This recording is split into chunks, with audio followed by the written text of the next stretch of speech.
Croyez-vous 5 minutes, 5 petites minutes, que tout va changer pour le mieux dans les mairies? Pas parce que Gérald Tremblay a donné sa démission, enfin, il venait de comprendre qu'il était embarqué dans un engrenage. On n'a jamais jugé la personne en tant que telle. On juge son innocence, on juge son comportement, on juge ses actions. Mais ça ne veut pas dire qu'on juge le maire, quel que soit, qui est impliqué. Dans le cas de Tremblay, c'est sûr et certain que ça prenait un épée pour laisser tout passer ça puis de rien faire. Ni vu, ni entendu. Mais c'est sûr qu'il se passait des choses. Et là, ben, il était grand temps. On n'accuse pas d'ailleurs personnellement le maire. On l'accuse d'avoir crossé, frotté, fourré, tous les qualificatifs que vous voulez.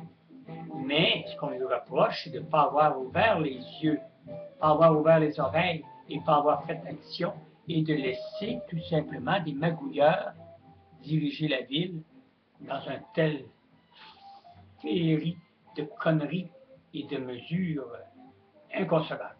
Alors, monsieur le maire Tremblay, on ne doute pas nullement, et quand même que vous avez fait votre conférence de presse et que vous dites que vous avez été trahi, vous n'auriez pas été trahi si vous auriez ouvert les yeux et que vous auriez vu que vous étiez manipulé de belles sciences, de belles façons, politiquement correct, mais en réalité, vous saviez très bien ce qui se passait, mais c'était évidemment l'absurde qui fonctionnait dans votre cerveau et vous étiez toujours en train de répondre.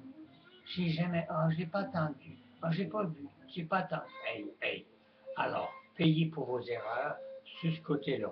Je sais qu'on n'aura pas rien vous reprocher, je suis persuadé, à la différence d'un autre qui s'appelle Vaillancourt, à Laval, lui a des comptes à rendre. Malgré que là, en vendant sa maison, lui, pas 1 dollar comme les autres ont fait, mais 975 000, c'est proche du million. Alors, avec cette belle argent, monsieur peut se faire une très belle vie relaxante, en plus de tous les millions qu'il a fait, frauduleusement, mais comme là encore, on va tout savoir. Là, il ne veut pas encore donner sa démission, mais ça va se faire probablement dans les 24 heures qui viennent. Il n'y aura pas grand choix parce que là, écoutez, là, c'est le ridicule à son total. Alors, et l'autre maire, je vous dis, il y en a, il y en a, il y en a, il y en a. Vous êtes-vous imaginé tout le stress que les autres maires de municipalités subissent présentement? Alors, tous les sont regardés d'une façon, coudonc, il fait-tu comme le maire de Montréal? Il fait-tu comme le maire de Laval? Il fait-tu comme le maire de telle place? Il fait-tu... Hein? C'est sûr que ça donne une mauvaise presse, mais surtout une mauvaise réputation envers les maires et tous les autres maires qui règnent et qui font leur travail convenablement et dans une, comment on appelle ça, dans une honnêteté, peut-être pas à s'en battre les bretelles, mais au moins ils sont honnêtes sur beaucoup de rapports.